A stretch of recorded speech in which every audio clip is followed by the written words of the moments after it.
The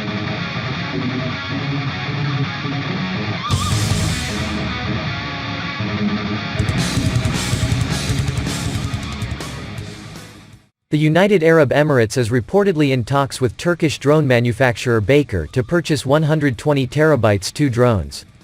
If discussions go smoothly, this may add another customer to the growing list of countries interested in acquiring Turkish drones. The report said discussions have been ongoing since March over the supply of Baykar's renowned Bayraktar TB2 drones with state firms under the Emirati arms procurement agency Tawazun. The TB2 drone has lately garnered prominence due to its efficient deployment by Ukraine in the war against Russian forces in a highly contested airspace.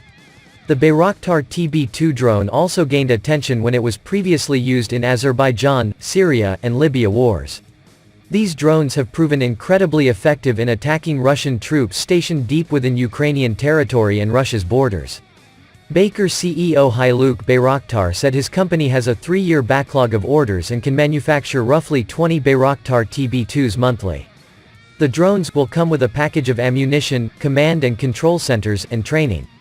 Together, it could be a deal of up to $2 billion, the report said. If the contract goes through, some of the TB2's components may also be manufactured in a Baykar plant in the UAE. According to some estimates, each Bayraktar TB2 costs $5 million, and each aircraft requires 100 MAM-L smart micro munitions for $15 million.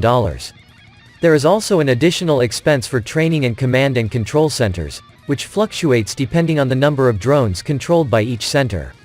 One center can control up to 6 drones. Both countries are proactively striving to boost their bilateral relations.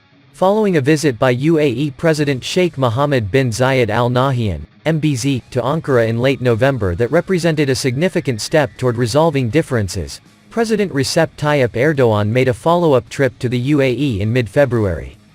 Emirati investors have plans to pour billions of dollars into Turkish companies, financial technology, and healthcare. Earlier this year, Turkey and Abu Dhabi agreed on a $5 billion currency swap. The two nations have also begun negotiating a free trade agreement.